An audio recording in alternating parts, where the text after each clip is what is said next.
May 25th, 2023. Subject line. He said it was a bad business idea, ... Emailed out to his whole list, I think. Hey, folks, Alex here. Telling people you run a mouth taping business isn't all sunshine and rainbows. Did anyone think that was sunshine and rainbows? You know what they say. Running a mouth taping business ain't all sunshine. Everyone always asks me, like, how awesome is this business? I feel like I can rule the world. I know I could be what I want to. I put my all in it like no days off. All right, what's up, everybody? Back to the greatest podcast of all time, My First Million, where we talk about business ideas. We talk about businesses that are under the radar, crushing it, that you haven't heard of. And hopefully, when you listen to this podcast, you get a little inspiration. You get a little wind in your sails so that you go out and kick a little more ass today. Sam, I have an ass-kicking story for you. You want to hear it? I love ass-kicking stories. In fact, this is two-way. It's stories of other people who are kicking ass, and it's a story of me getting my ass kicked as an investor. So here's two investments that I passed on for two totally different reasons, and I'm going to tell you the reason why I missed it and the really cool story of what these companies did. All right, so this first one, 2 or 3 years ago, 2 years ago, I think it was, and it's this guy, David, and he's pitching me a startup called Jenni, and it was at peak AI time. So this is 2021. GPT-3 was out. Everybody was excited about AI. And this guy had yet another AI startup idea. And I didn't really know what to make of it. It was small. It was only doing $2,000 a month in revenue. So he's like, hey, we've got great traction. I'm at 2K MRR. And I'm like, that's cute, son. 2K MRR? Oh, the pool guys make a 2K MRR. Come on, we got to do better than that. But really nice guy. We get on a call, and I don't remember what I said, but he told me afterwards, he was like, yeah, you were like one of the nicer people in terms of giving us feedback and telling us what to do. At the time, they had a pretty undifferentiated product. So what they were doing was a product called Jenni AI. And what Jenni was doing was it was a writing tool. So it was just like Jasper, which was like, you just say, hey, I need a blog post. It writes you a blog post. You need SEO content. You need blog content. You need email content. And it was just like writing blogs for you. And there was a bunch of startups doing this at the same time. Jasper was doing it. They were taking off. So it was like a kind of a hot space. But I was like, dude, I think you're late to that party. And he's like, no, we're going to make it.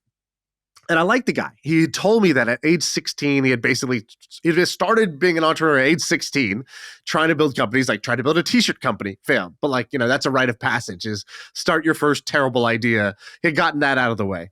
And now he was onto this, which was cool. And he's like, yeah, he's like, it's actually a funny story. He goes, we got on GPT-2 when it was just like developer access mode only. And we told it to tell us a joke or say something wise but funny. And it says, GPT-2 goes, what's the darkest place in the world? And they go, what? And he goes, a butthole. And they're like, what? Oh my God. This thing is crazy. What is this tech? And so they're like, we got to go all in on this. So they start trying to make ideas for this. And how old are they when they start working on this? So they're about 24, I think, at the time doing this, right? And he's like, I got no money. He's living in his mom's house. He's like, literally, I have to ask my mom, like, hey, can I get the credit card? I want to get Chipotle. And he's like, she didn't make me feel bad, which I get respect. Like, I know she probably felt bad because, Asian parents, like all their friends' kids are like at Stanford and getting a promotion. He's like, he's still in the bedroom. I don't know. Also, 24 is the threshold where it's like cute from concern. Yeah, exactly. Endearing to concern. He was making that transition. And she's like, I don't know. He just keeps saying, thanks for hopping on the call. But nothing seems to happen after that. He's pitching people all day in his bedroom and it's not working. But he makes a pivot. And he makes a pivot that made a lot of sense. He did what I call a niche down, a zoom in pivot. And so a zoom in pivot is when you basically say, I have this thing today that's kind of meh for everybody, but maybe for one set of people, it's awesome. And this is the same way that actually Twitch started. Twitch was, you had Justin TV, which was broadcast anything. It was this grand vision. Broadcast anything. Broadcast your life. Broadcast your backyard. Broadcast this sports game. Broadcast this video game. And only 2% of it was people broadcasting video games. And Twitch was a zoom in. Justin TV was failing, and they said, what if we just did the video games thing? And it sounds counterintuitive. It's like, well, then we'll be too small. It's only just that little bit. It's only 2% of our current traffic. But it actually had the potential to be quite big once you specialize the product in that. So these guys did the same thing. They did it around college students who need help writing essays specifically, not like, oh, dude, it's like 1 minute before the deadline. Just give me a full essay. I just want to hand it in to my teacher and trick them that it's AI. It's like, no. It's actually like a writing assistant. So you're writing your essay. And you don't just say, give me an essay about the Industrial Revolution. You start writing your essay, and then it kind of like I know autocorrect, it'll kind of like fill in the rest of the sentence. So if you're writing, it'll kind of like, if you stop, it'll like suggest what the next couple sentences could be. It'll help you cite stuff as well. So cite sources, exactly. Like you need their example online is really great. So it's the effect of the ketogenic diet on human longevity. And it looks like he's talking about something. And it's like, hey, by the way, do you want to cite this paper that's already mentioned this or that? And it generates the well-formatted citation at the end. Or it'll run a plagiarism check for you. It'll be like, hey, let's just make sure that this is not copying what's already out there because, your teacher's not going to like that. So it has a couple of like specific tools, and you could, it's not like ChatGPT where it's just a chat interface. Like you kind of click buttons and you select how you want this to help you, and then it helps you. Do you know how like Microsoft used to have Clippy, who would like catch you making errors? They just need like a little picture of Bill Ackman that says like, that's plagiarism. Exactly. We're going to have Billy.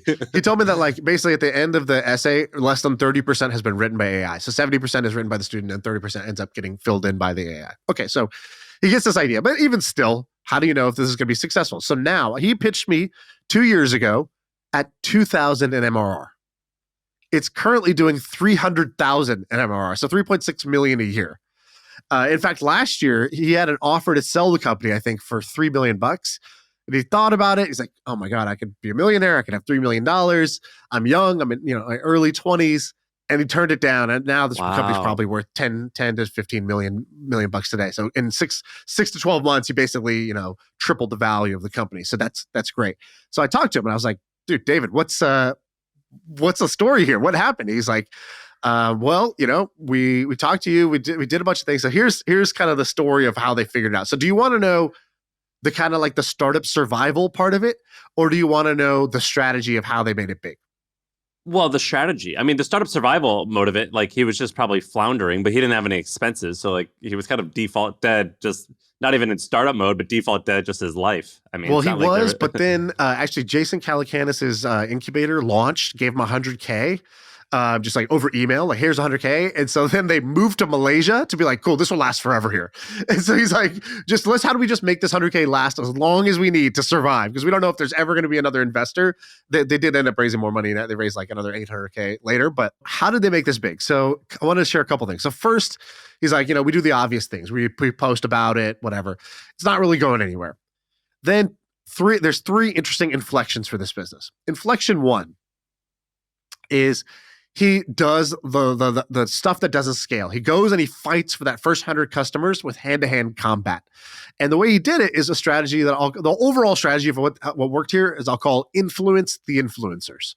So he starts joining Facebook groups, and he wrote a long Twitter post about this. You can check it out. So he joins Facebook groups. He's like, join a group of like, let's say 10,000 people. And he's like, what you can't do is join the group and then immediately post about your shit, and then it just gets taken down or flagged as like promotion, sales, get out of here, dude. So he's like, I basically did a strategy where I was like, I'm going to warm up these groups so that like, if I do ever want to post, how would it be like well received? He would just work backwards from what situation would make this be well received. He's like, well, it would be well received if the moderators and admins liked me and they were rooting for me. And actually they liked my product. They already used my product, and that I was a familiar face in the community. They had seen me around adding value. And that even when I posted, I was really posting actually just for feedback and not for like, buy my shit. So he's like, let me work backwards from that. So he joins the group and he starts posting just like very helpful content. And in a Facebook group, the bar is pretty low, right? Because nobody's like professionally trying in a Facebook group. People are just very casual. Most people don't do anything at all. This is like a Facebook group for researchers? Or it'd be for like college students. It'd be for like grad students, anything he had a hypothesis about. So he's like, oh, I think it should work really well for grad students. Got it. So he joins some school's grad student group, which has like 6,000 people or whatever. And then he would get in. And what he would do is he'd first start making helpful posts. So he's just very visible and very helpful. People start to see him as like a regular. He's a regular at the bar. Okay, then he hits up the admin. And the admin's like, oh, you're one of the regulars. Yeah, sure. What's up? He's like, hey, man, I wanted to get your feedback on something. Would you be down to do like a 15-minute call? I know you talked about this in a previous post. I think I actually have something that can help you with that. And then the guy would be like, all right, sure, I'll do it. So he gets on the call with him. He shows him the product. And then he's like, I'm not going to promote this until I see the eyes light up. He's like, basically, if they don't like it, then I'm dead on arrival. Not if the core power users don't like it, the casual guys aren't going to like it. So he's like, I'm going to keep iterating on my product until those guys are like, yeah, this is actually awesome. And I see that they're using it after the call. Like they keep using it. So he does that. He asked them questions. He was like, I read the mom test, like you guys said. These guys are fans of the pod. So we learned how to do these customer calls. Then I'm doing the calls and I'm finding out their pain points. And then I try to build a product that solves them. And then I'm seeing, do they use it on their own organically afterwards? Once they did, he's like, I got them. He's like, so then I would let them use it for a couple weeks. And then he's like, I would, oh, and by the way, he's also like, I'm going to circle back. So I would do the call. And then he's like, a week later, he's like, hey, I took all your feedback and I made the product better, which that's like a key part of like winning users over is making them feel like they're heard and that you actually acted on what they said. Finally, he'd be like, hey, do you think I could post it in the group? Like, do you think other people would like this? And they're like, yeah, for sure. Actually, I'll post it for you. And they would go post it. So now you get the kind of like cosign from the group admin or moderator that everybody knows, the leader saying, hey, this is awesome. I've been using it. The founders in the group, if you have any questions, check this out.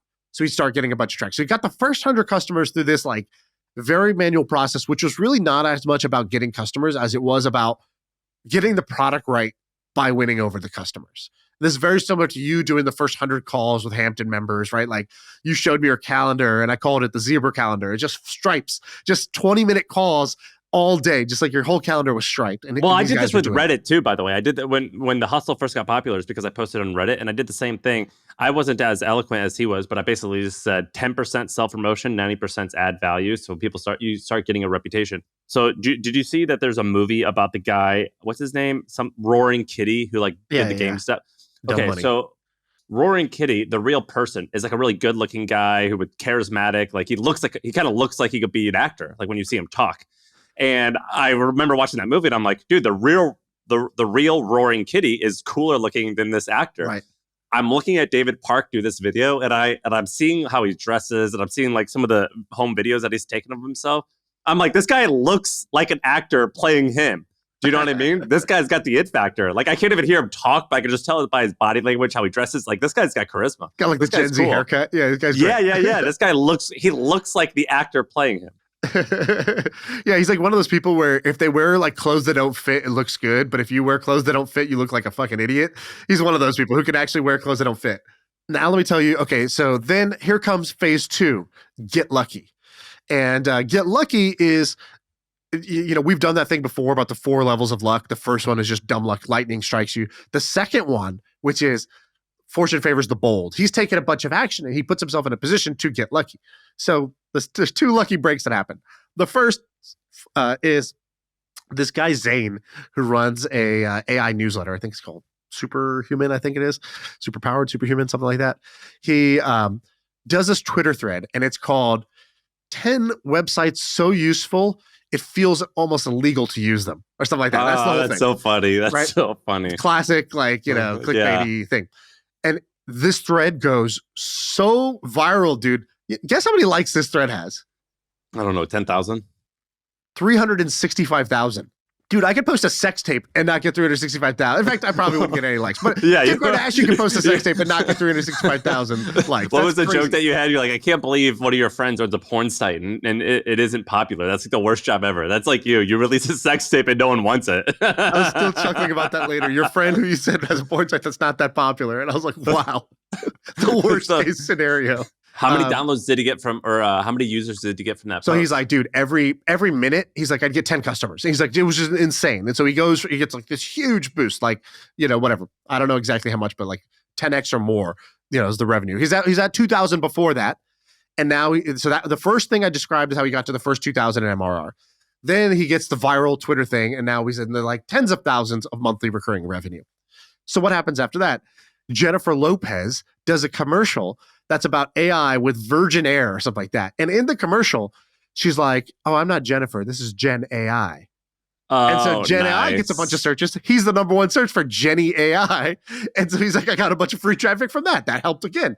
He's like, so I'm getting lucky. He's like, but I still don't know what to do to like really blow the top off this thing. And then they start posting TikToks. Now, this is what I want to ask you. Sam, you did a great job early on with the hustle. I'm going to put you on the spot. This is going to be hard. You at the hustle did some really cool ads. You basically were like, instead of just saying, here's my newsletter, please read it. It's very good, I promise. You were like, my boss thinks I'm so smart, but what he doesn't know is I just read The Hustle every day, right? And it was like value-based, right? And it kind of had that hook, which is what is the happy ending for this customer? It's not that your newsletter is great, it's that your boss thinks you're smart. Everyone thinks you're so smart. My boss thinks I'm smart. I'm not. My secret weapon is The Hustle, which I get every morning. That was the ad. Right. And you stole that from somebody, and then now 100 people have tried to copy that. I wouldn't say I stole, but you could say that. You could say that. I don't think I would say that. I would say I was heavily influenced by a random ad that I saw from the Skim, and I changed it, and now everyone else has since stole it. A jury of our peers would say that. So, yeah.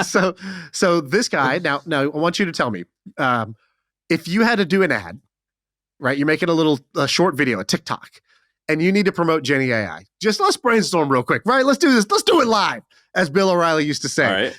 Tell me what you would think of. I know this is a very hard prompt, but if you come through, just imagine how smart everyone's going to think you are at this podcast. What would you do? How would you design this TikTok ad? Well, okay. I actually think that I would steal that same premise, which is like my teachers think I'm brilliant. I'm not. I'm really just using Jenni AI. Video is harder. So all of my ads were text and a photo on Facebook. To do this on video, that's like what young people are great at, that I'm really bad at. What would you do for the video? I would do that same premise, but I don't know how. I would struggle to display that. Yeah, watch this. By the way, if you're watching this, if you're on audio and you're like, oh my God, I really want to see this ad. This ad sounds awesome. This is the ad that drove all of their growth. I want growth and I want to learn how to be better at advertising. Maybe you should go to YouTube. You should watch this ad with us. Maybe you should go to YouTube and subscribe and then watch this ad with us. What do you think, Sam? Is that good advice? Well, so listen, earlier you were talking about Jenni AI and how they were doing okay and how they niched down and found their target market. That's basically this podcast. We took all of business, we took all of comedy, we niched it down to the very few people that actually want to joke about stupid stuff like us and dissect different businesses, and that's how they all work. That's this YouTube channel. So whether you're listening on YouTube already or you're on like Spotify or whatever, go to the comments section, because there's a lot of people making fun of us, but a lot of people actually adding value and like breaking down cool companies. Click subscribe, help a brother out. So that was our version of this ad. Let's see this one. This TikTok has 4 million views. So the ad is basically, it takes instead of saying, my boss thinks I'm so smart or my teacher thinks I'm so smart, a different format, which is what I call the relatable struggle. And it starts, let's just break this ad down. So it says, it's a girl, it doesn't look like an ad. That's the first thing you need to know. It looks like Starbucks. If you want ads to work nowadays, don't make them look like ads. That's the biggest thing. As soon as I see an ad, I'm swiping away. So this needs to be relatable. So it looks like a college girl at a Starbucks, and it says, doing an essay last minute. My goal is to submit before 12 a.m. It's done 2 things: relatable problem, and it's established some stakes. Will this person, or will they make it, or won't they make it? Right? All right, that's the thing. It's a door closing, Mission Impossible. You got to slide under the door. Here, I got to tell you the second thing. My experience is like $15 million in ad spend. I'm going to say something right now that's going to make me sound horrible, but I'm just going to say the truth. Here's what I found with my numbers. Women get higher clicks amongst women. Women gets higher clicks amongst men, and men are rather so women that are like just women do better amongst men and women for getting clicks. So I've always had a higher click-through rate with women. Now, here's the thing about the woman. They have to look like you can approach them, like I can have a conversation with them, but they're aspirational. If they're too like good looking or too like fancy looking, it doesn't work. It has to be an approachable young woman, and I have found that gets the most clicks amongst all demographics. And they did that. They did that wonderfully here. Did I say that appropriately? The level of nervousness in your voice as you're trying to say this without getting canceled. You're like, "You're a fine, approachable young woman. You're a strapping young lad." Like, well, so we used to have. It was like if you use like 1940s language, you're like, if you're a young lass who's splendid and fine, then you're, it's like, dude, you can't just avoid cancellation by using old language. I'm going to call it next door hot. So whether you're a next door guy or next door girl, next door hot always outperformed like beautiful hot. Or model or whatever. Yeah, runway hot. So that's frame 1, relatable struggle. Okay, now 2 is, and then by the way, it says current time 10:20. So it's here's 10:20, got to submit this by midnight. Last minute research, and then it says, this is the key one, 10:50, mental breakdown, and she's crying basically. And so now you're like, all right, you kind of don't know. Is this going to be funny? Is this going to be like, it's obviously kind of like it's planned, but it still doesn't look like an ad for any product. We're 10 seconds in, no hint that this is an ad for product. Then it says coffee and TikTok break, relatable. It says back to it. And then it basically is like shit gets serious, and it's her like clipping up her hair. Again, another relatable, humorous, like, oh, that's so me. I get it. I do that. I'm guilty of this, right? We're now 30 seconds in, and there's been no mention of the product. And so this does two things. Number one, the TikTok algorithm loves that. You're watching full-length videos rather than swiping away because it's like, oh, this is some ad. The second thing is you're kind of invested. You have sunk cost. You need to see the ending, even once you realize. And one of the top comments is, it says, for a second, when you showed Jenni AI, I was like, I got bamboozled by an ad, all caps, because you didn't realize it was an ad until you're basically 35 seconds in. And then, even then, it's not some polished demo of the product. It's a phone recording a laptop of someone typing in Jenni AI into like their Google search. And then finally it tells you what the product does for you, which is it'll help you write 2 times faster. And the happy ending is she submits it on time. Okay. So 4 million. Dude, is this how like my doctor and lawyer and accountant are, where they're just like at Starbucks at 11:50 trying to plagiarize a paper that's due at midnight? Well, that's how they were 8 years ago. Shit. Dude, you know that. You went to college with people who are now doctors. You're like, that guy? I know that guy. I know the real version of that guy, right? Like, that guy only drinks Jägermeister. Like, this guy should not be a doctor. And so right now, these guys, so that ad was great. So David Park, you're amazing. So they're at $350,000 a month. $300,000 a month, so $3.6 million a year, and doing really well. So congrats to the Jenni guys. Did great. By the way, he gets cancer then, and he says this in that starter story video. He goes, he's like, I felt like my dreams and nightmares were both coming true at the same time.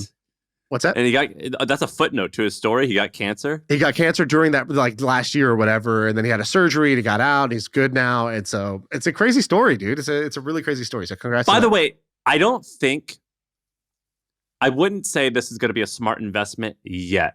So, I don't think it's going to be a good investment, but I think it's going to be great for them. You make $6 to $8 million bucks. That's fantastic. Before 30, that's amazing. You're set. I like. So if I was David, this is a company I would love to own. This is not a company that I would love to invest in, but it's going to make him very, very rich, I think, at a very young age. And it's going to make him like mildly famous amongst our little startup community. There's a business I would love to sell. If I could sell this thing for anything above $18 million, you won't see me. Bye. See you later. I'm gone.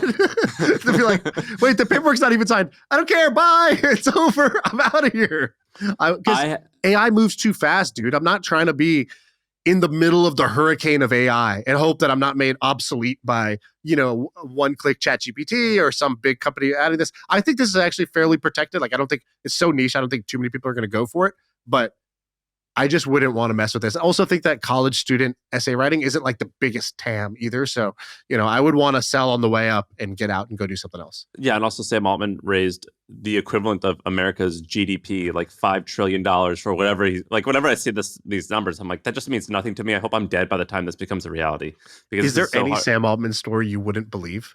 No, I would believe it all. If I told you the OpenAI headquarters is underwaters, would you be like, that's bullshit? Or would you just be like, where? I would believe anything about it. Yeah, I'd be like, so like, should we scuba up and like go visit them, or like, what do we do? Yeah, I'd believe it all. I've got a big one. I've got a short one. I'm going to give you the short one first, and then I want to hear this thing about flow. But do you remember? I want to give an update. And I'm going to say with preference with this update, last time I gave an update on this guy, he took that update and he clipped our YouTube video and he turned it into an ad. And I got super fucking pissed. So I just want to tell you, don't turn this into an ad. You do not have permission. That's dumb. It looked like I endorsed this product. I don't. A few years ago, I think it was 3 years ago, this guy started DMing me, telling me he has this idea for hostage tape. Do you remember I told you about this? Yeah. It's basically tape that you put over your mouth because mouth breathing at night makes you a bad sleeper, I guess is the premise. It's just gross. I don't know what it is, but there's some health benefits. And he just like got in right when the Hubermans and the Brian Johnsons of the world and all this stuff. So he timed it perfectly. He told me he was launching this and I was like, oh, this is really dumb. This is the stupidest thing I've seen in a long time. And he kept DMing me, kept sending me updates. I think in year one, he did 2 million in revenue. Now he just told me he ended 2023 with 14 million in revenue. And then he's saying that this year in 24, he's like, I think I can get 40 million in revenue. He's like, we're buying all these ads on Joe Rogan. We're going to be sponsoring the UFC. He's saying all this crazy stuff. And I'm going to file this under the, I cannot believe this worked. I still can't believe it's worked. And he's totally proven me wrong so far. Has this guy been sending you updates? Not update. I've talked to him a couple times about one specific deal he was going to. I just tried to help him out. By the way, May 25th, 2023, subject line. He said it was a bad business idea, ... Emailed out to his whole list, I think. Hey, folks, Alex here. Telling people you run a mouth taping business isn't all sunshine and rainbows. Did anyone think that was sunshine and rainbows? You know what they say. Running a mouth taping business ain't all sunshine. Everyone always asks me, like, how awesome is this business? I didn't know anyone ever said that. I recently got called out on a very popular business podcast called My First Million. Maybe you listened to it. Anyways, I reached out to one of the hosts, Sam, to tell him my idea. He said it was a bad idea, all bold. That was over a year ago. Now, 1,400 reviews, hundreds of success stories later, I couldn't help but message him again. Well, he didn't. And so he says, I don't know what the thing is. Oh, he goes, I thought it'd be really funny if the hostage tape army, if you're a customer of this and you're in the hostage tape army, I mean, none of these words should be going together, by the way. What's that? The hostage, none of these words should be lumped in the same sentence. The hostage tape army. You know what I mean? If that's on your bio, like, you're out. But he said, show up in the comments and say, hey, Sam, hashtag shut your mouth.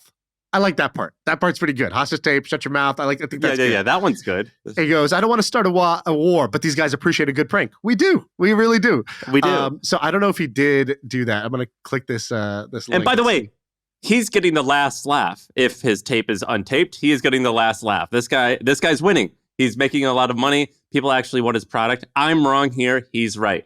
I still think it's stupid, though. I'm looking at the comments, by the way. I don't see one hashtag shut your mouth, Sam.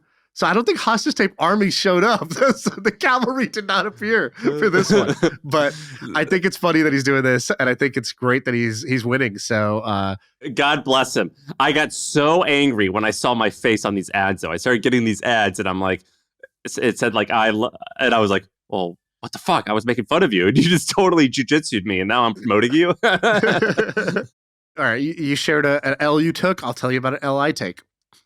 It's 2020, and I'm getting dinner with a friend. And we're only like, I want to say 40 minutes into the dinner, and he's like, I got to go. And I'm like, was it me? Was it something I said? Am I chewing too much? What's going on? Why you got to leave? He's like, no. He's like, I hate to leave, but I got to go meet with this founder from Belarus. It was just you two at the dinner? It was us two at the dinner. And he just bounces. And I'm like, Belarus? I don't even know where Belarus is, but I was like, all right, that's, I don't know if this is some elaborate excuse or what, but he leaves. So I finish up dinner, go home. I see an email from my friend. He says, sorry I had to jet so early, but this company is really interesting. And he tells me about this company called Flow. And he's investing in this company called Flow. And he's like, if you want in, I could get you in. And I remember this because yesterday, I'm scrolling on Twitter and I see Flow is one of the biggest success stories in consumer startups today. 192 million in ARR with 60 million active users. And it's been the fastest growing health app for 4 years. And I'm like, $192 million in ARR? I was like, why does this app sound familiar? I go back and look at my email and I see that I could have invested in this thing years ago had I just replied to this email from my friend.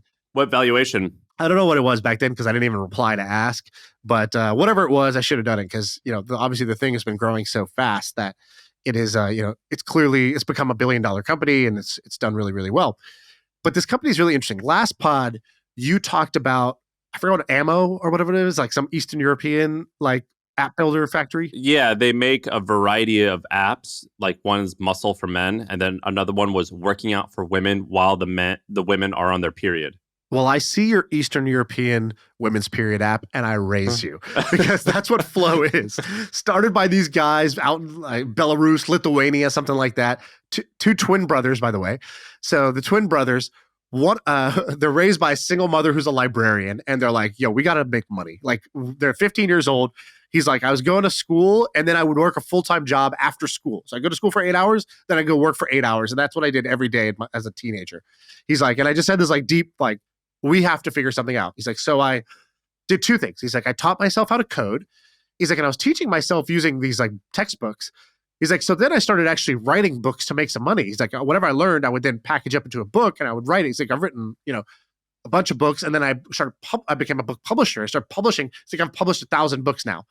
So I'm like, okay, random. He's like, the other thing that happened is 2008 and the iPhone App Store comes out. And he's like, I think this is going to be big. I think this is going to be like, the internet was big. There was a bunch of winners. I think there's going to be some here. So he's like, forget the book publishing. Let's start making apps. And so they start a health app, kind of fails. Start a second app, kind of fails. And people ask them, they're like, what'd you learn? Was Flow your first app or how'd you do? He's like, no, I started two things before that. Similar space, but just didn't fully hit. He goes, but I believe that success is the sum of your attempts. He's like, and those first two attempts that I did for a couple of years, that is the success of Flow. And I just love that quote. Success is the sum of your attempts. I think that's an amazing quote. And so he goes, we start Flow, and they're like, so you're a dude building a women's like period tracking app, the number one period tracking app in the world? Like, how does that happen? How does a dude in Belarus do that? I love this quote. It's not my job to build the product. It's my job to build the company of people that are able to build the product. Exactly. They're like, how do you have the product intuition of building this? And that's exactly what he says. He goes, I was like, this is one thing I learned in those first two products was as a job, as a CEO, as a founder, my job is not to build the product. It's to build the company that will build these products. And that's what they did. And so they actually built two things. They create this holdco, and the holdco owns like 4 apps that are all super successful. So they own Flow, which itself does about $200 million a year in revenue. And what's Flow? Women's Health. So it's basically, it started off with just simple like period tracking. So it's like a monthly kind of like tracker. But then off that, they go into other things. So they created what they call a women's health super app. And this was the pitch that I saw at the time when my friend went and got dinner with them. They were like, look, we built the number one period tracking app, and that's great. And at the time, they had like 30 million users using this. And they said that in the US, 10% of adult women were using their tracker. So like, we built the best tracker, but a tracker is not going to be like the most monetizable thing. But they're like, well, why do people track? Well, often they track because of health reasons. They track because they're trying to get pregnant. They track because maybe they're entering menopause. Like there's all these other things that maybe they need health coaching. Maybe they need these other things. There's a bunch of maybes from there. And they turned out to be right. And so they were like, we're going to make more money than any of these other health apps. So they're bigger than Calm or these other like meditation apps that are like in the kind of health and wellness space. This is a bigger app than all of those. And it's run by these guys in Eastern Europe who, have basically dominated the world in this one category. They're the number one in this category. And so but they also own a couple of other companies. They own another app called Zing, and they own another app called Prisma, which is like a photo editor. And they own, do you remember when Prisma went viral a little while back and like was cool looking filters? Yeah. The Holdco has raised $100 million Series B. And that's called Palta? Palta, yeah. And are they in America? No, they're in Lithuania. Really? And they have like hundreds of employees. And this is like in the pitch deck was like, yeah, we can hire like 10 super talented European coders for the cost of one mediocre engineer in San Francisco. They didn't say it like that, but I added the mediocre part. But that's the implication. Is basically we have this like talent advantage. We're the big fish in the small pond, but the small pond is highly talented with really good programmers, and we're super super cost efficient. And so they were able to be very very efficient as they've grown. You could have invested in this. Yeah. So this one, that one sucks. I would say the first one was not really a miss in that, like, even now, I don't think that would have been a great investment, but yeah, great business to own, not a great business to invest in. This one would have been a great business to invest in, but it just didn't hit any of my patterns. It's like you have Eastern European company versus a Silicon Valley company. It's in the, period tracking. I don't know how big that space could be. I underestimated, and I'm sure many people underestimated how big that app could be. And in fact, that's why they said, they're like, I love that these guys didn't bullshit. Like they didn't do the thing that all Silicon Valley startups do where they make up their origin story, where they're like, well, the reason I got into this was that my aunt was having trouble, like Jack Dorsey with Square. He's like, I was I was trying to buy this this vase that was being, this glass. This guy was blowing glass and making this vase for me, and I wanted to buy it, but he couldn't take a credit card. And I thought, wow, the small businesses of America are like, underserved. I should really change this. In fact, actually, I think part of that story is true. The co-founder did do that as a hobby, but I think most startups make up their origin story where they're like, like native deodorant. He's like, my sister was pregnant. And I just did not want her to be having aluminum in her armpits. And so I created a pregnancy safe Like, yeah, right, thing. dude. The shipping cost of deodorant was just a lot cheaper than mattresses. And you just, exactly. Like that's why you did it. Unit economics is not as good of a story. Or like, I went to Etsy and I was hunting for the most highly sold product that didn't have competition, that was under 1 pound to ship and had 80% gross margins. It's like, that's not as good of a PR story. So these guys, they didn't do that. They were like, why'd you do this? He's like, well, we just wanted to find the most underserved market. He's like, we just knew that no talented builders were building in this space. And we thought, well, half the world's population has this problem. They're completely underserved, and we could build a simple product that might have legs to grow from there. And that's what they did. This guy's amazing. We got to get him on the pod. So it's one of the founders, I guess you said two brothers. His name is Yuri Gursky, I guess. He's from Belarus, but I think they kind of live in Poland, it looks, in Cyprus. They're all over the place.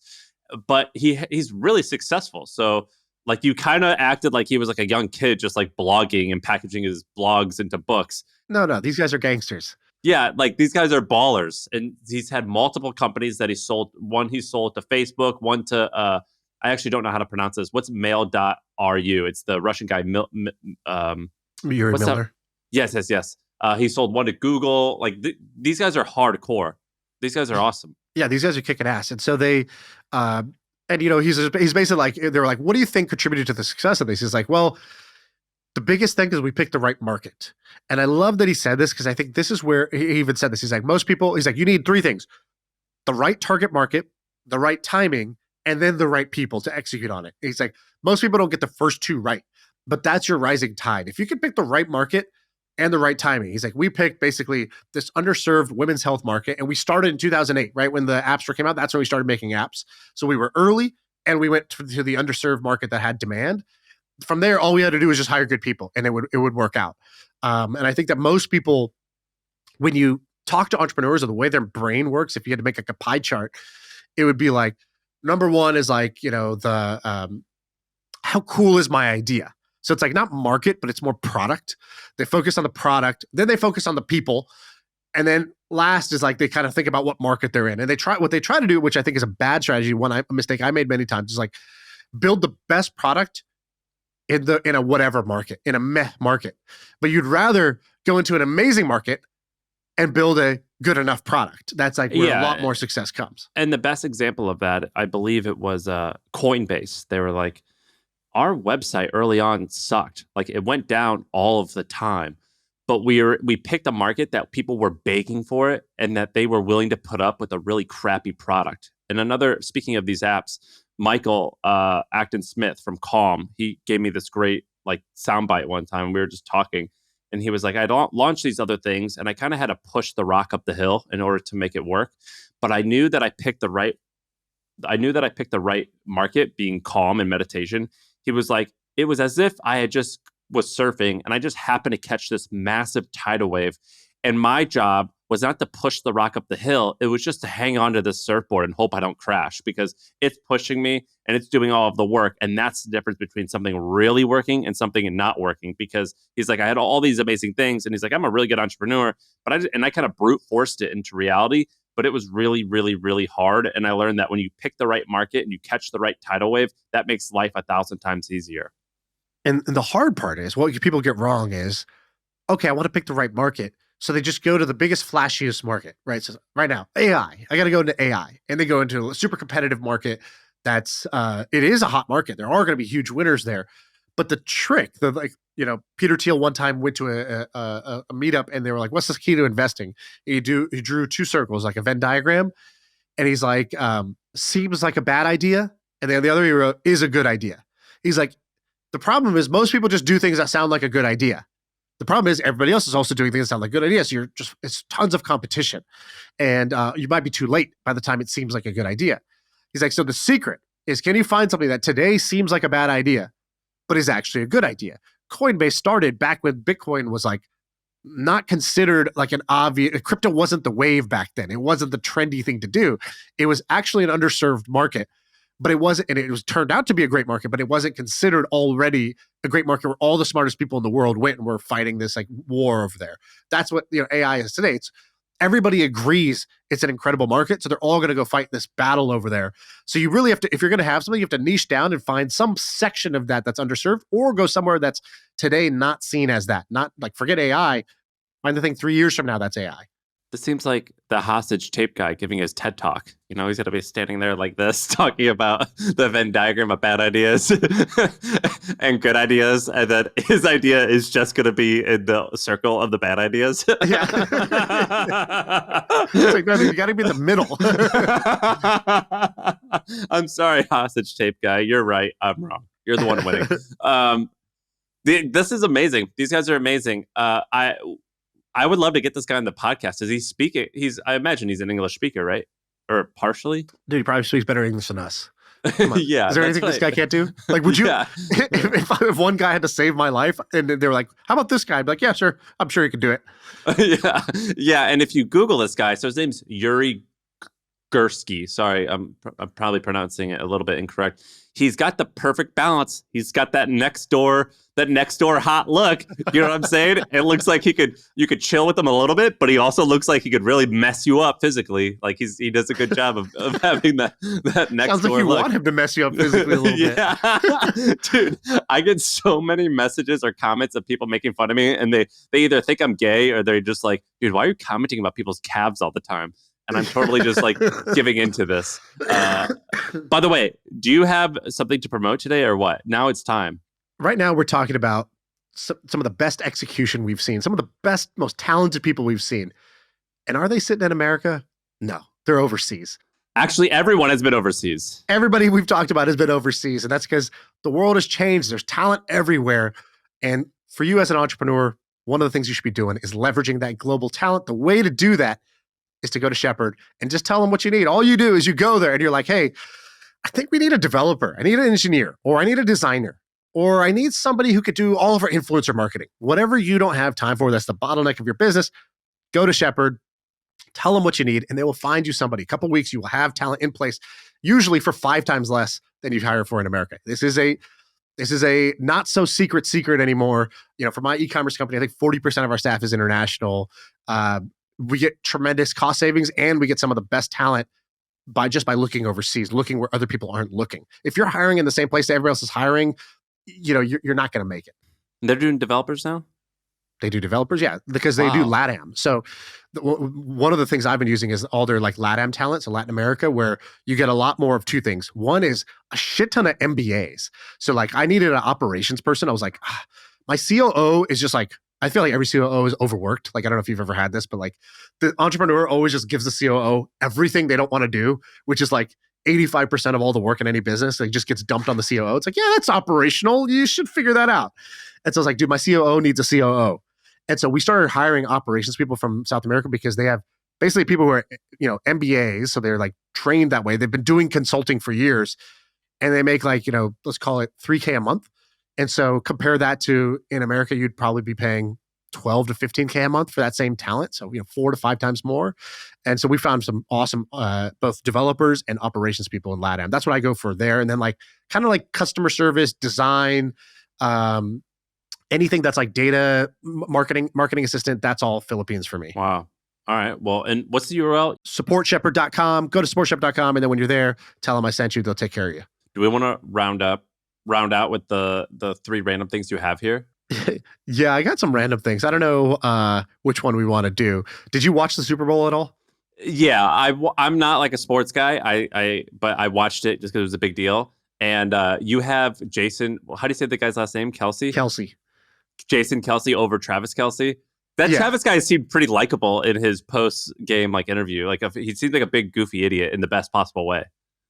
Yeah, he kind of is. Although it was really bad for him. I don't know if you saw it during the game. He looked like basically shit. got super angry at his coach and almost knocked him over and was yelling at him. The reason it wasn't cool was because his coach is old enough that you're like, oh, that's like you kind of pushed an old guy. You know what I mean? He kind of lost his balance. He almost pushed him down, and it was yeah. That's what I'm saying. Everyone felt bad for their own dad in that moment. That's what I mean. Where I was like, oh, he's a little bit too old, but they hugged it out and it seemed like they were fine afterwards. Yeah, I think they're fine, but definitely all of the Taylor Swift fans were like, red flag, we need an emergency meeting. All the Swifties had an emergency meeting. We're like, I'm worried about Taylor. I don't know what she's gonna do. I don't like what I saw out there. But did you see I did see the brother. So he has another brother in the NFL, Jason. His brother dressed up like Zach Galifianakis from Hangover, where he wore from Alan from The Hangover. He looked hilarious. Yeah, I basically want to do a TED Talk, actually. I want to prepare slides and be like, here's why you should be Jason Kelce and not Travis Kelce. Because on paper, you want to be Travis Kelce. He's the receiver. Jason Kelce's a center, the most unglamorous position that there is. So it's you have Travis Kelce, he's a tight end. He's always catching passes. He's good, better looking. He's more handsome. He's more stylish. He can dance. The other guy's kind of awkward. Travis Kelce's dating Taylor Swift. Oh, that's amazing, right? But Jason Kelce's wife is a badass. She's this great looking former athlete, super fun. She joins his podcast all the time, and she's got a great personality and just seems super down to earth. She shows up to the box because they know you're going to show Taylor Swift 100 times during the game, right? And it's Taylor Swift, and she's there with that actress. What's her name? Blake Lively. Yeah. Blake Lively. Yeah. And it's and they know every time something happens, they're doing YouTube thumbnail face. They're so exaggerated with their emotions because they know we're performing here. Whereas Jason Kelce's wife is there in the background. She's wearing her college hoodie, her alma mater hoodie, no makeup. And she's just super comfortable and she's having a great time. She's eating food and drinking. She's just chilling out, not trying to get attention all the time. So it's and then, Jason shows up. You thought about this a lot, huh? I did, because last week they played, or 2 weeks ago, they played in Buffalo. And the game, I don't know if you saw it, it was crazy snow day. And Jason Kelce was watching the game. He was watching his brother play. And he went and he was dude, I don't want to sit in this luxury suite. He's I want to be out there this is awesome. This is what you grow up loving about football. It's a snow game. This is crazy playoff football. So he takes his shirt off. He jumps into the crowd. He jumps out of the luxury box into the crowd with the Buffalo fans and starts chugging beers and just having a great time with them. He's that's the experience I want. And his wife was don't do this, babe. Taylor Swift's here. They're going to people are going to see you doing this. And he's I don't care what people see. I want to this is what I grew up admiring. I want to have a great time. So you can tell this guy's having a great time. He's not in it for the show. He's got the real relationship goals you should have, not the Taylor Swift high school, the cheerleaders dating the quarterback type of shit. And then he shows up to the Super Bowl dressed like Alan from The Hangover. I love Jason Kelce. I am all about Jason Kelce. Jason Kelce over Travis Kelce. That's my case. I'm looking at I just Googled Jason Kelce's shirtless, and you do see him in the box wearing gray sweatpants, taking his shirt off, and he's in the drunk guy mode where he's yelling. What's hilarious about this guy is you see his face and you see some of the things where he sounds just like a goofy dummy, he's just joking, your fat friend. But they show him shirtless, and you see a can of beer in his hand, and it is so small. This guy is a giant. This guy will kill you and eat you. Yes. This Bud Light looks like a 5-hour energy in his hand. This guy is a freak. How they're both, I guess, huge. This guy does not look huge when you just see him from the neck up on the podcast. This guy, and he's got gray hair, right? So he doesn't look like an athlete. You see him shirtless. This guy looks like a freak. That's amazing. Yes, exactly. And I just think there's some life lesson. There's some wisdom in this whole thing. In fact, another version of this, by the way, did you see when I don't know what it was, the Grammys were on and the Tracy Chapman song was going super viral? Did you see this? They did Fast Car, her and Luke Combs. She looked awesome too. So do you know her story, or do you know the backstory of Tracy Chapman and that song? Yeah, she basically was just a normal person. She was just an average lady, and she, I think, got discovered by a friend of a friend. So the friend being the writer of Billions, his Brian dad. Koppelman. Yeah, his dad was worked in the music industry, and Brian went up to Tracy and was like, "Look, this is always they went lame." to the same college, so they were in college. Yeah. She's just playing on campus, and he's like, "You're amazing." He calls his dad. He's like, "Dad." Well, he goes, what he said was, he goes, look, this is like lame usually, and I never like ask my daddy for a favor. That's kind of douchey. Right. But you've got it. Would you care if I make an introduction to my father? I actually think he might help you. And I'm not just like blowing smoke up your ass. Like this actually could do something. And I think it became something. It did. And so she kind of gets a contract, but she's like the anti-artist, right? She's the anti-pop artist. So she's not like, she's just going to make the music she wants. And she's not going to like just do what the record label wants. They were like, oh, tell us about your relationship. She's like, nah, I prefer to keep that private. Yeah. But just tell us. She's like on Access Hollywood. They're like, but this song has to be about someone. She's like, well, it is about someone, but like, I'd prefer not to share it. And I don't want them to feel bad about it or anything like that. So I'm not going to share. And they're like, well, it's hard to promote this album if you're not going to say anything. And she's like, I just want my music to speak for itself. Like, she was just like, to me, I went down a rabbit hole after this, and I watched her and I was like, she is the beacon of authenticity. Her and Jason Kelce are like, you actually want to be them. You don't want to be the pop answer. And there's something to just being totally authentic and like not performing for everybody. Like, she makes all the like little TikTok bitches look like little TikTok bitches of just like I don't know if you've seen the subreddit, I am the main character. Yes, and it's basically I hate it. full of people who are like, think they're the main character of life. They're like, they put their camera somewhere on a flight, they stand up and they're doing a TikTok dance, and everyone else is like, dude, can I get to my seat? Like, what are you doing? Like, what is this? And it's just like these annoying people who are trying to do stuff for attention. And so, do you know how old Tracy Chapman is? She's like in her 50s, probably. I don't know. What is she? She's 60. She's 60. She looks awesome. And she's like, she just goes gray. She's got no makeup on or whatever. She's like, they were like, how do you promote your music? She's like, I don't know. I don't have social media. They're like, you don't have social media? She's like, no, I mean, I just hang out with my friends. Why would I need that? And they're like, but because and you sound like an idiot trying to explain why you need social media. She's like, I don't know. I just make my music and I like go outside and I hang out with my friends. Like, where would I need that? And then they're like, okay, but like, what do you do on your phone? And she's like, I don't have a smartphone either. Well, haven't you heard the story of like the Mexican fisherman and the banker? It's like that, where it's a rich banker's on vacation and he's in Mexico and he's loving it, and he meets this fisherman who brings him fresh fish every day. And the fisherman basically brings the fish in the morning to the banker, and then he spends the rest of the day chilling. The banker goes to the fisherman. He goes, "Hey, why don't you just go and like, your fish is the best. Go hire more fishermen, and like, I'll help you. Let's build this into a thing, and we're gonna make so much money." And the Mexican guy's like, "All right, but then what?" He goes, "Well, then we're gonna like grow revenue to like 15 million, and then we're gonna sell it." And the guy's like, "Then what?" And he goes, "Well, then you're gonna be rich, and you can do anything you want." And the Mexican guy's like, "What would I do?" The banker goes, "Well, then you can just fish all day and just hang out." And the Mexican guy's like, "I do that now." And that's like the whole parable of like, I actually don't know what it's trying to say other than like, your great life a lot simpler. You were so and all strong this, until the end. and all this nonsense, whatever. Actually, I'm not sure what it's all about. Why doesn't he buy it on the boat? Yeah. He's missing out. Be the banker. Let's go on vacation. Just be a fisherman your whole life? No. I think you missed the ending of that one. I think it's about knowing what you want and also knowing how to have it and have enough. That there is such a thing as enough. Tracy Chapman has enough. Jason Kelce has enough. By the way, a couple other cool things about her story that I really like. One, be prepared to take the chance when luck presents itself. So do you know how she got her big break? Like, what kind of catapulted her to become a star? Because obviously she's not doing the normal stuff you do to promote yourself as a pop star. She doesn't look like a pop star, doesn't talk like a pop star, doesn't have social media, doesn't have a smartphone. So how did she initially get her break? Have you heard the story? No. So there was like a giant televised music thing that was for Nelson Mandela's 70th birthday. Oh, yeah. And she's on the prelims, the undercard of the undercard, before the TV stuff even turns on. So she goes and she plays 2 songs or 3 songs early in the day. And then later in the day was supposed to be the headline acts. And Stevie Wonder was supposed to go on and perform. But Stevie Wonder got lost. No, I'm just playing. Stevie Wonder, they messed up his backing tracks. And so he's like, I can't go on. Like, my backing, this is not going to work. Like, I need the audio to work.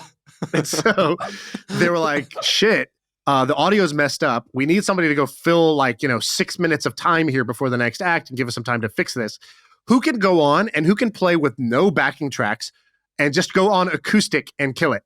And they were like, Tracy, will you go on there and play a song? And she's like, okay. And they're like, but it's just you and your guitar, nothing else. She's like, okay. And so she goes out there and she plays Fast Car. And you can see this video on YouTube. Her voice is like quaking at the beginning. And she has no like auto-tune, no vocals, no backtrack. So it's like, you can hear every imperfection in it. But then she gets, she kind of comes into her own. She sings the song and people love it. People go nuts for it. And that's how she kind of got her break into stardom, was by being prepared and being willing to go out there and take a risk and having obviously the talent to back it up. Her first album sells 10 million copies, which is insane. And then they're like, amazing, huge hit. Fast Car still is considered like one of the like top 100 songs ever written or whatever. They're like, what are you gonna do for your second album? Hey, the record executives come to her with like some ideas. They have like a pitch meeting. They're like, presentation. They like pull the curtain off the easel, and they're like, Tracy Chapman singing these pop songs. And she's like, nah, I don't think I want to do that. And they're like, but Tracy, you did 10 million your first time. You could do 20 this time, right? Like the banker to the fisherman. Yeah. And she's like, no, I don't really want to do that. They're like, well, what do you want to do? She's like, I'm not sure yet. I'm going to experiment and figure it out. They're like, experiment? What do you mean? You have to go to the studio and record. She's like, no, I'm not going to record. What I'm going to do is so normally what a musician does is they write their songs, they go to a studio, they hire like a studio musician to come and play the piano or the trumpet or whatever with them there. They have no chemistry with them. They record, then later they go on tour and they perform. She did it in reverse. She's like, what if I did instead, what if I hired a set of musicians that I really like? I took the risk of hiring them. And what if we tour for a year, writing songs as we go? And then through the tour, we're going to see what music is resonating with people. And at the end, we'll just record the stuff that they liked. Almost like a comedian going to small clubs and working out their material. She did that for music. And that's how she did her second album. And she was like, I'm so proud of how it turned out. Blah, blah, blah. I have no idea what the sales were, but I like that approach. And again, I'm on an authenticity kick right now. And to me, I love that. Last year, I said, Shaan, I'm going to be having a baby. Could you tell me what are some of the highlights of having a kid? And this was in private. And you're like, it's just great. My son and my daughter, like, I get so much joy out of seeing that they admire all these little things. Like, they just love staring at the fan. And it made me happier that like, oh, the fan actually is cool. And I am interested in now because they're interested in, and I love seeing them grow. That's how I feel right now. A few years ago, I asked you about really simple things that I just thought you would understand, like Dolly Parton. And you're like, Dolly who? Now you're teaching me about Tracy Chapman. Next, for all I know, you're going to tell me who the Beatles are, and you're going to do this wonderful breakdown. And I just think that you have grown so much that you are now like Tracy Chapman. Like, I didn't know everything about her, but I could tell you a lot of her songs. And now you've just discovered her, and I love that you are bringing a new perspective of this, and you are actually teaching me about an artist that I love. Next, we're going to talk about Paul McCartney, Eric Clapton. Let's talk about all this stuff. Tell me who Mick Jagger is. Sam, I used to stop believing, but now I realize I don't stop believing. This great song. Like, I am getting so much joy, and I'm learning now that you are new, because you probably didn't know much about her before this, did you? No, I mean, I just heard the song. In fact, I didn't even understand what the song You never heard that song? No, I love the song, but okay. I don't know. So there's two types of people. I think there's people who listen to songs for the words, and there's people who listen to songs for the meaning. Which one are you? Like, I can hear a song 1,000 times and not tell you. I have no clue what the song is about. I've never even thought about the lyrics. I might know some of the words, but like, I couldn't tell you what the song is about, even though I've heard it 1,000 times. I care about the meaning, like particularly like rock and roll by like a lot of black people in the 70s and 80s. It's like civil rights stuff. I enjoy like learning the story about it. Yeah, I don't actually know what Fast Car is about though. You should go listen to it. Go listen and like actually listen to the lyrics. It's an amazing story that she's telling in that thing. So I kind of got into it for that reason. I also liked one other thing. I watched an interview with her, and I think both of us appreciate poise as a trait. I think poise is something nobody ever talks about, but we all notice it when we see it. Yeah. And those are things that I like to pick up on. What are things that nobody says they are into or practice? Nobody ever says I'm practicing poise. But when we see it, we all think it's badass and we appreciate it. Well, Tom Brady, he's so poised. Or that leader, he just has this way he carries himself well. It's poise under pressure, right? Poise. And so she did this Charlie Rose interview. And Charlie Rose, again, she's kind of the worst interview ever because she doesn't say anything like, well, she doesn't play the game. Yeah, she doesn't play the game. And so he's like, tell me, when you were a young kid, like, when did you first start playing music? She's like, oh, I got a guitar and I started playing music when I was like 5. He's like, by 8, I was writing songs. And he's like, and that's when you knew you wanted to be a musician. She goes, I think that's when I knew she didn't say I think. She goes, that's when I knew I was a musician. Oh, yeah. And That's Charlie good, was like, isn't it? just realized he kind of just, she wasn't trying to say it to own him, but what a statement too. And I think there's what a poised way of saying something that she's just saying it as it is. That's how it was. I realized I was a musician, and that's me. That's a part of me. That's how I am. Like that. It wasn't, I'm going to try to do anything. Trying is like the least poised thing you could do. I am a musician. I think she's a badass. I really respect her. And I think she lives in Ohio, which is, sort of like Dave Chappelle, these guys that are like, they could have it all. They could be in the middle and the thick of it all, but they're in fucking Ohio. Just Chappelle's another one on the authenticity Mount Rushmore, right? Like walked away from $50 million because, they were trying to control the show. And he's like, then they called me crazy and said I was doing crack in Africa. He's like, no, I'm not doing crack in Africa. What the hell are you talking about? And he's like, I'm in Ohio. I'm not going to fight my image. I'm just going to go live my life and be happy. I didn't know that I actually, up until recently, thought he was in Africa. Yeah, he was like, because that was the narrative. It was Dave Chappelle basically went crazy. He's doing crack. And then he went to Africa. He lost his mind. And he came out like years later, was like, no, like they were offering me a bullshit contract. I said no. And then I just went home. And like just did other things with my life. Yeah. He's like, and then they started saying this crazy shit, but whatever. Okay, whatever. Yeah. He was like, I was in Ohio. That's where my father's from there. I was just hanging out with family. Right. It's like the poise thing, like when Mandela got locked up for whatever, like he was like locked up for 30 years or something like that. And then he came out and like, whatever, solved the apartheid. I don't know what history is. He did something good for like, black and white people, I think. He went to Mexico and he fished.